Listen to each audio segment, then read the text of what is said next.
तिलक लगा करके अमृतसर में घूम लीजिए, दुकान पर जाएंगे, कहीं भी जाएंगे, एक व्यक्ति तो ऐसा मिलेगा पूरे दिन जो आपसे राधे राधे कह जाएगा।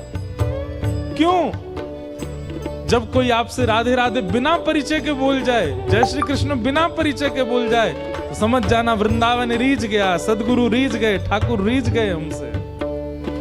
ओ जिन भेषा मेरो साबरो रीझे, जिन भेषा मेरो साबरो रीझे, मैं सो ही भेष धरूंगी हो, मैं तो सो ही भेष धरूंगी, हाँ मैं तो सो ही भेष धरूंगी हो, मैं तो सो ही भेष धरूंगी। अरे हाँ मैं बैरागन होंगी, मैं बैरागन होंगी, मैं बैरागन होंगी, मैं बैरागन। मीराबाई कहती हैं, कहो तो कुसुमल साड़ी रंगावा, कहो तो कुसुमल साड़ी रंगावा, कहो तो कुसुमल साड़ी रंगावा, कहो तो कुसुमल साड़ी रंगावा, कहो तो भगवा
गाया है ना, उसमें 2 पंक्ति कम है।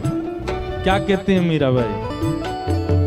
यातन की मैं करूं किंगरे, यातन की मैं करूं, हाँ यातन की मैं करूं किंगरे, यातन की मैं करूं किंगरे। ओ रसना नाम कहूंगी,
रत्नावती जी ने वैरागण भेष धारण किया। वैरागण भेष का मतलब कहीं ऐसा ही नहीं जैसा रत्नावती जी ने धारण किया।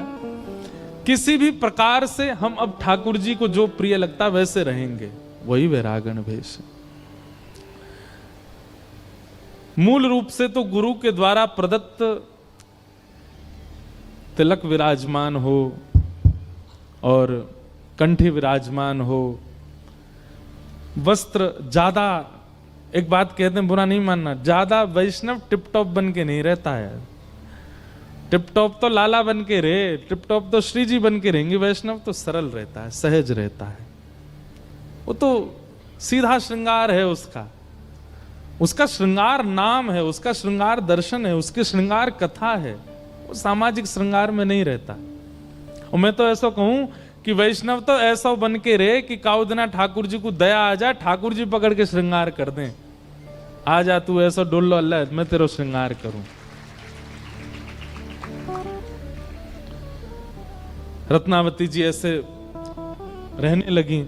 वहां दिल्ली में इनके पुत्र प्रेम सिंह को पता चला कि मां ने बैरागण वेश धारण कर लिया।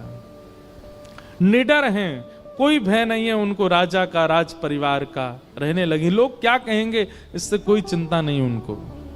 एक बात हमको कभी कभी लगती है मन में, व्यसनी व्यक्ति को कभी चिंता नहीं होती कि लोग क्या कहेंगे कि मैं पीता हूं। व्यसनी व्यक्ति को कभी चिंता नहीं होती लोग क्या कहेंगे, बताओ मुर्गा मार के खा गए। जीव को मार के खा जाता, उसको कभी चिंता नहीं होती लोग क्या कहेंगे। तिलक धारण करने में चिंता क्यों होती है कि लोग क्या कहेंगे। कंठी पहनने में चिंता क्यों होती है, कथा में आने में चिंता क्यों होती है आपको।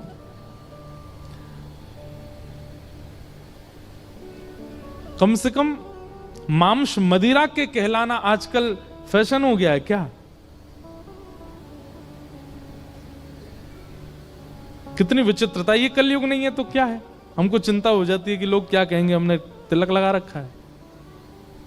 चिंता नहीं। रहने लगी रत्नाबाई। पुत्र को पता चला तो पुत्र ने अपने सभा में उत्सव मनाया। पिता के कानों में गूंज जाने लगी उत्सव की। मंत्री को भेजा, जाके देख के आओ ये उत्सव किस बात का मन रहा है। प्रेम, ये बैरागण का बेटा बड़ा उत्सव नाच रहा है आजकल। जाकर के किसी ने पूछा, बोले उत्सव किस खुशी में, क्या बात है। प्रेम सिंह मानो अटारी पर खड़े होकर के और जोर जोर से चिल्ला करके बधाई देते हुए कह रहे हैं, आज मेरा परम सौभाग्य, मेरा जन्म लेना सार्थक हो गया। मैं एक बैरागण का बेटा हूं, मेरी मां बैरागण हो गई, मेरी मां ठाकुर जी की हो गई। और वो कहता है, मैं ऐसी मां का पुत्र हूं जिसका तन भक्त है और जिसकी आत्मा श्री कृष्ण है। मैं उनका पुत्र हूं और इसलिए मैं उत्सव मना रहा हूं। सबको लड्डू बांट रहे हैं, सबको माला पहना रहे हैं कि मैं ऐसी भक्तिमती मां का पुत्र हूं। मंत्रियों ने जाकर के राजा को यह बात बता दी कि वो तो उत्सव मना रहे हैं। बात सुनकर के राजा को क्रोध आया और अपने पुत्र पर ही चढ़ाई करने के लिए उन्होंने सेना तैनात कर दी। यहां से प्रेम सिंह को पता चला पिताजी लड़ने के लिए आए मुझे नष्ट करने के लिए, तो वह भी पूरी सेना लेकर तैयार हो गए। बोले कि मैं मातृ भक्त के भक्ति रूप की रक्षा के लिए अपने प्राण गंवाने पड़े गवा दूंगा, लेकिन जीवन भर ये तो रहेगा कि मैं एक भक्त का पुत्र हूं। लोगों के समझाने पर दोनों में युद्ध शांत हुआ, नहीं तो युद्ध करने वाले थे। राजा उसी रात आमेर को प्रस्थान कर गए। आमेर पहुंचते ही उनको पता चला, लोगों ने आकर के बता दिया, वो ऐसे नाच रही थी, ऐसे बाल कटवा दिए उन्होंने, ऐसा रूप हो गया उनका। संत महात्माओं को दूर दूर से पकड़ के ले आती हैं, स्पर्श में भी लज्जा नहीं करती हैं। राजा ने कहा, इतनी नाक हमारी कट गई, अब तो एक ही उपाय है। बोले रानी रत्नावती को मरवा दो, इनकी मृत्यु हो जाए, उसी से ही हम सांस ले पाएंगे। फिर वहां एक तो दूसरा भक्त वो दिल्ली में बैठा है, पुत्र इनका, ये एक हमारे घर में बैठी है। प्रयास किया और एक जैसे वहां राणा ने मीराबाई के लिए एक सिंह भेज दिया था। कुछ कुछ कथा मिलती है रत्नावती जी की। यहां भी एक शेर भेज दिया, एक भूखा शेर पिंजड़े में था, उसको छोड़ दिया। रत्नावती जी संत निवास में रहती थी, वहीं छोड़ दिया उसको। जैसी गर्जना करके द्वार पर सिंह आया, इतनी निर्भय हो चुकी हैं, उनके मन में किंचित भी ये भाव नहीं आया कि कोई जीव आया है, कोई जंतु आया है, कोई सिंह आया है। धाड़ सुनते ही चित्त नेत्र बंद हो गए और तुरंत मन में भाव आया, ओहो, प्रहलाद की रक्षा करने के लिए नृसिंह रूप धारण किया था हरि ने, वही आए हैं। आज मेरे हरि नृसिंह बन के आए हैं। दौड़ करके मंदिर गई, माला लेकर के, तिलक लेके, पूजा थाल लेकर के, और पहुंच गई। सब लोग दूर खड़े खड़े देख रहे थे, अब ये झपट्टा मारेगा, अब ये देखना रत्नावती को नष्ट कर देगा।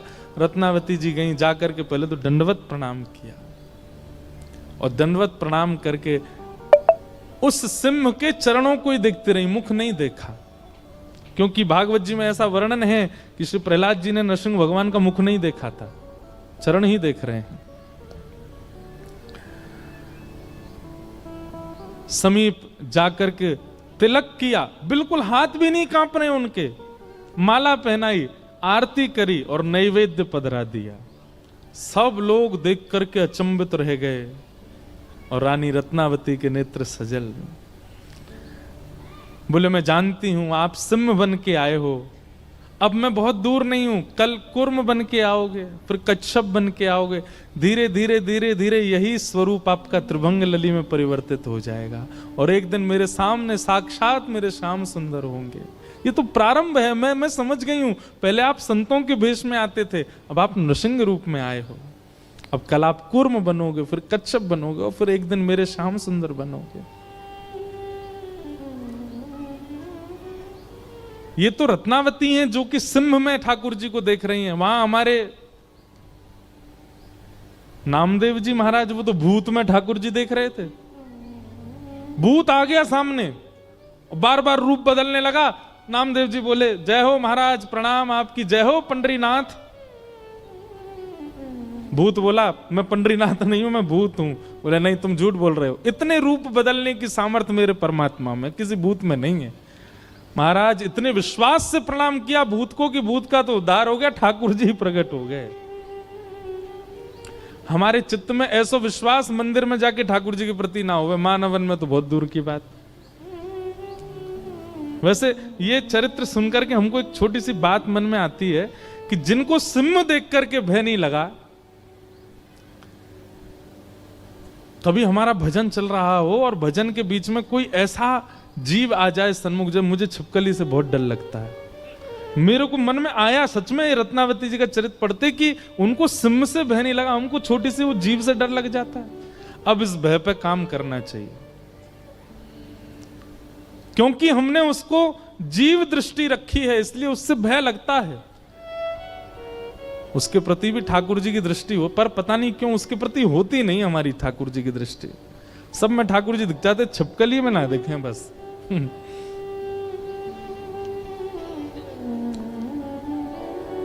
हम तो कभी कभी हमारे लाल जी को श्रृंगार होवे ना, तो मकराकृत कुंडल जो मकर के आकार के होते हैं, मकर माने मगरमच्छ, मगरमच्छ का आकार भी वही होता है। मैं तो धारण ही नहीं करा था लाल जी को, वो मकराकृत जैसी आम है। मैंने की लाल जी मोह तुम्हें देख के डर लग रहा हो, तुम्हें कितना लग रहा हो। लेकिन आज ये चरित्र कह के मन में आता है कि यह भी एक भजन का स्वरूप है कि आपको जिससे भय लगता है उसमें भी परमात्मा दिखने लगे तो समझो आपका भजन फलीभूत हो रहा है। निर्भयता। प्रणाम किया और माला पहना करके दंडवत किया। मैं प्रतीक्षा करूंगी कि आप त्रिभंगी बन के कब आओगे।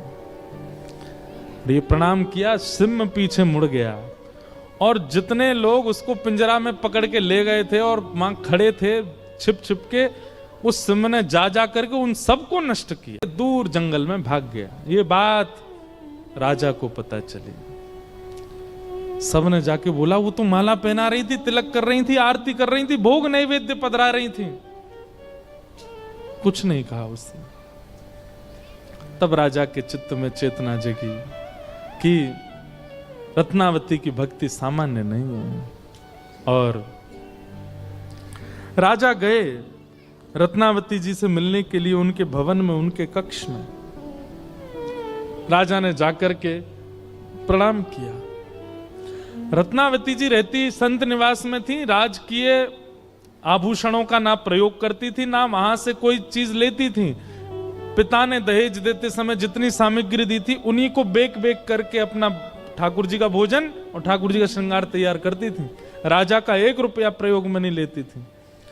लेकिन राजा को अब लगने लगा कि अब ये मेरी पत्नी नहीं, अब इनके प्रति भक्त दृष्टि में रखूं।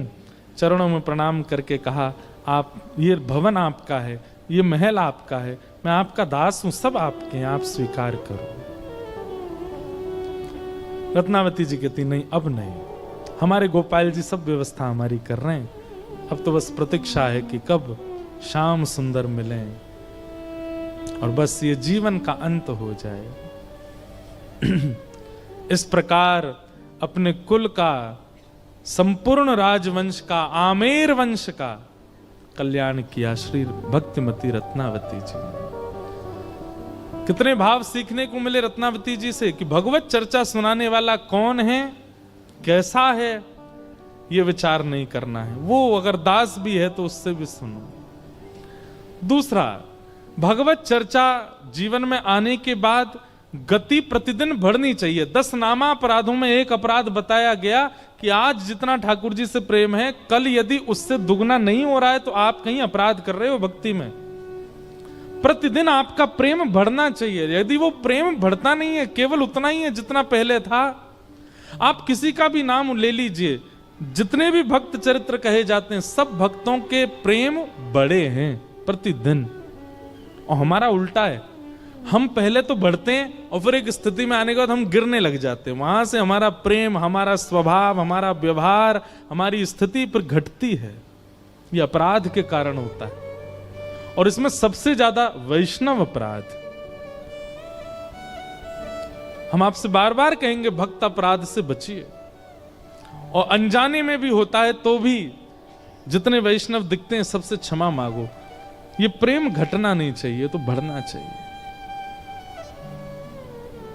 ऐसे इस धराधाम को पवित्र करने के लिए हमारे ठाकुर जी की परम भक्ता भक्तिमती श्री मीराबाई का प्रादुर्भाव हुआ। माधवी गोपी, जिस गोपी ने अपना मुख छुपाया ठाकुर जी से अपने मां के कहने पर, बहुत ध्यान से सुनिएगा, जिस गोपी ने अपना मुख छुपाया मां के कहने पर ठाकुर जी से, जब उसने ठाकुर जी को देखा तब उसके मन में आया कि अरे मां, विश्व की मां तो बालकों का कल्याण करने वाला पथ दिखाती है, पर आपने मुझे कैसा मार्ग बताया। जिस संसार से मुख छुपाना चाहिए था उसको तो दिखाने की आज्ञा दी, और जिनको दिखाना चाहिए था उनसे छुपाने की कह दी। अब तो दिन प्रति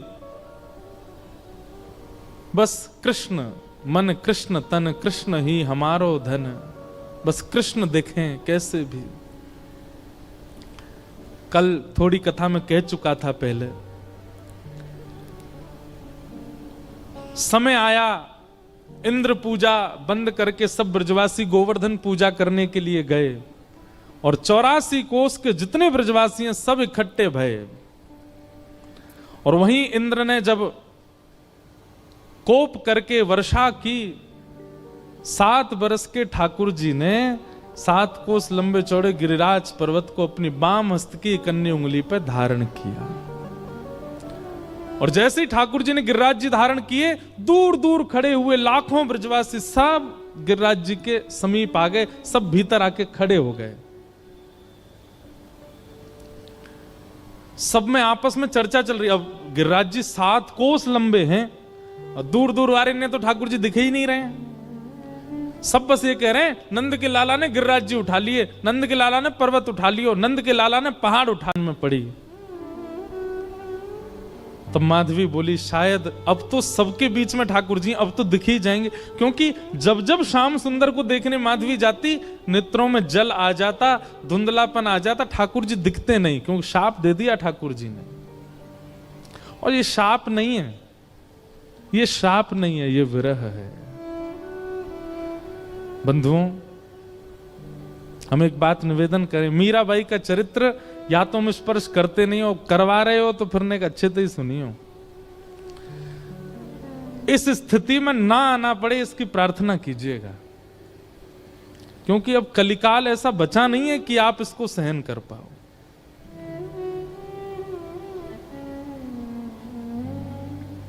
ठाकुर जी दिखते नहीं है मीरा को, माधवी को, लेकिन आज सोचने लगी सबके बीच में ठाकुर जी खड़े, यहां तो मैं छुप के देख ही लूं उनको, शायद दिख जाएं। और अनेक प्रयास करके दूर से जैसे तैसे भीड़ छांटती भई मीरा, माधवी मीरा उनका कलयुग का नाम, माधवी द्वापर का नाम। माधवी जैसे ही पहुंची, त्रिमंगलली श्याम सुंदर अपने बाम हस्त की कन्नी उंगली के नख पर गिरिराज जी धारण करके खड़े हैं, अपने दाहिने हस्त से मुरली अधर पर रख करके और कोमल उंगलियों से सुंदर बीच बीच में ध्वनि बजा रहे हैं। नंददास जी उसका वर्णन करते हैं, कान्हा कुंवर के कर पल्लव पर मानो गोवर्धन नृत्य करे, ज्यों ज्यों तान उठत मुरली में त्यों त्यों लालन अधर धरे।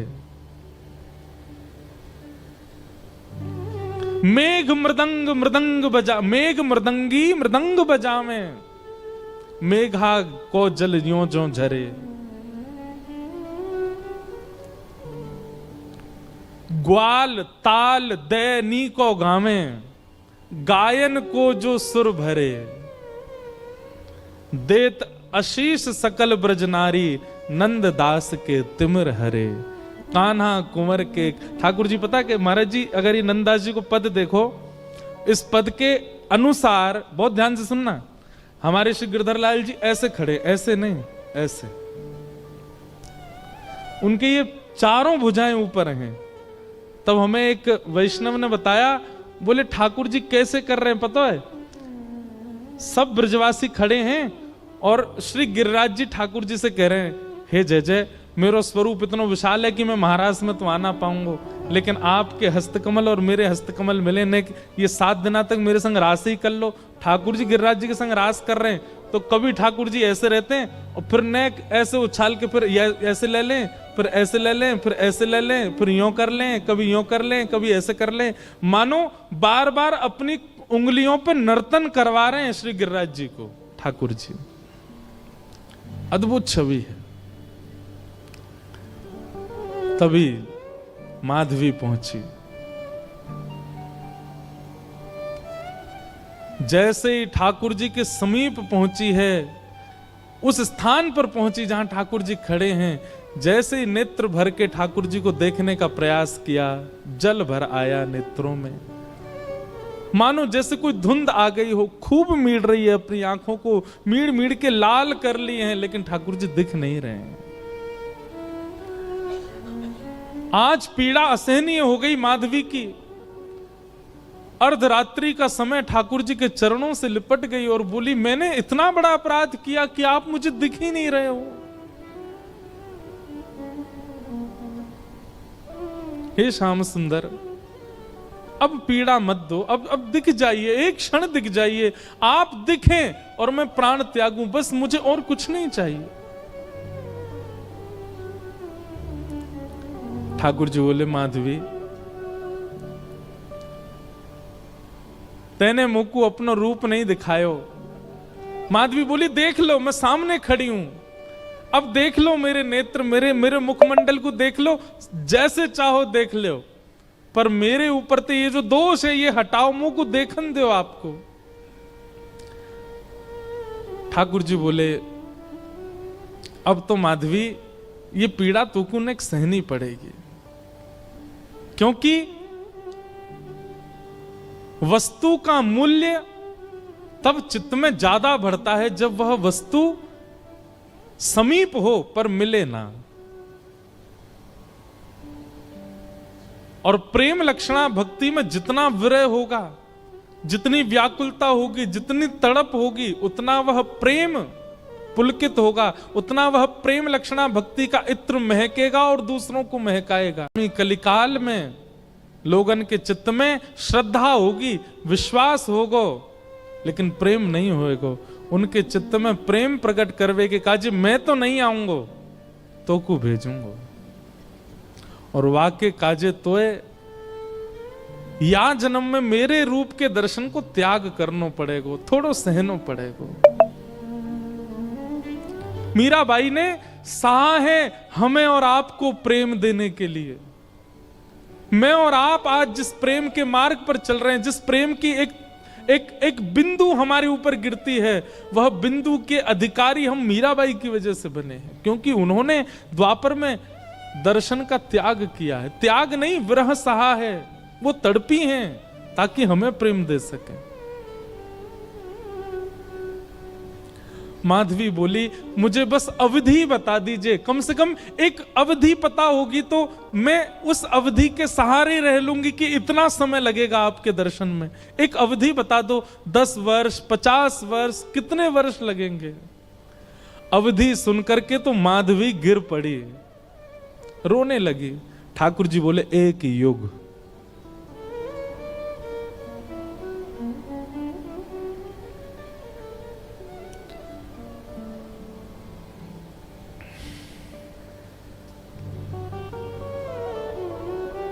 हम क्या विरह सहते हैं जीवन में, किस लिए रोते हैं ठाकुर जी के आगे। क्या विरह दिया कहां उन्होंने हमें, जो माधवी को दिया। एक युग का विरह। इतना विरह तो किसी गोपी को भी नहीं मिला, इतना विरह तो किसी ब्रजवासी को नहीं मिला जितना विरह माधवी को मिला है। एक युग का विरह।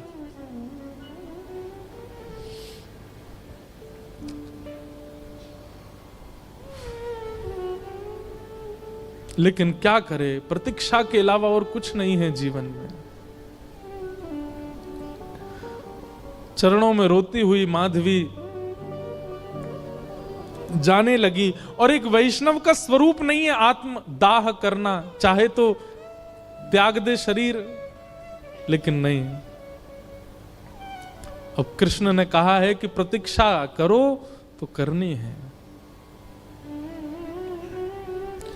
वो प्रतीक्षा के ही शब्द हैं जो मीराबाई लिखती हैं, जो शब्द हमारे हृदय को विदीर्ण करके भीतर प्रवेश कर जाते हैं। वो शब्द किसी 2, 4, 10 वर्ष की प्रेमिका के नहीं है, एक युग की प्रतीक्षा करने वाली प्रेमिका के शब्द हैं।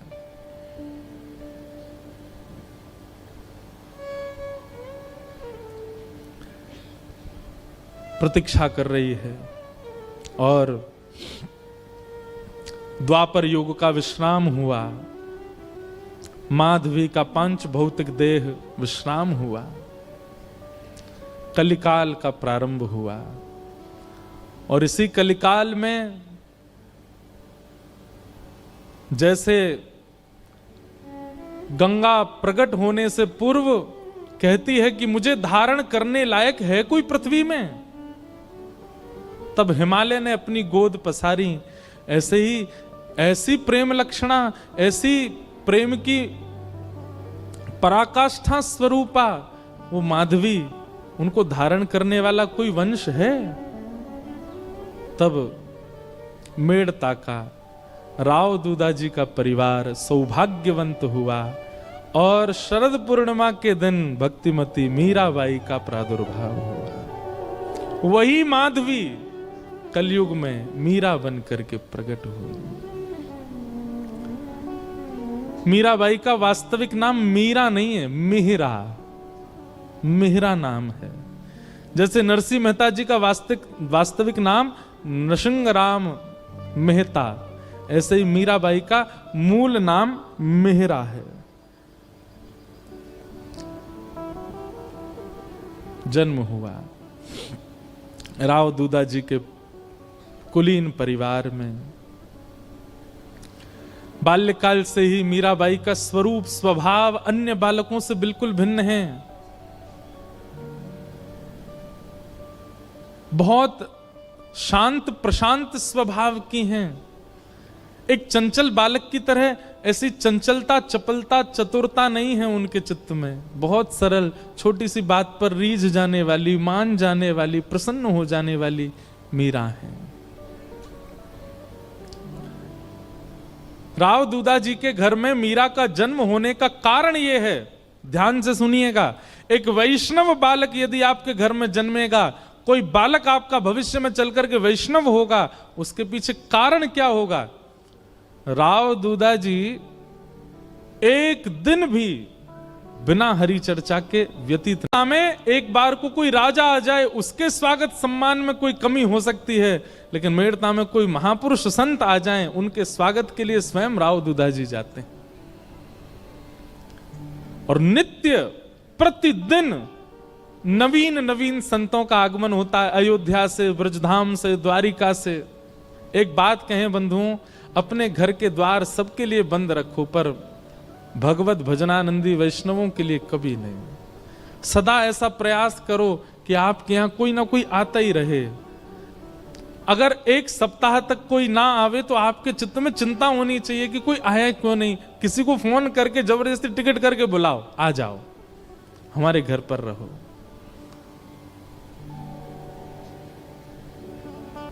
उनके भजन के जीवाणु घर में होते हैं, उसी से ही बालकों में भक्ति भाव प्रकट होता है। मीरा को ऐसे ही नहीं भेज दिया है राव दूधा जी के यहां, क्योंकि उनके यहां नित्य सत्संग होता है।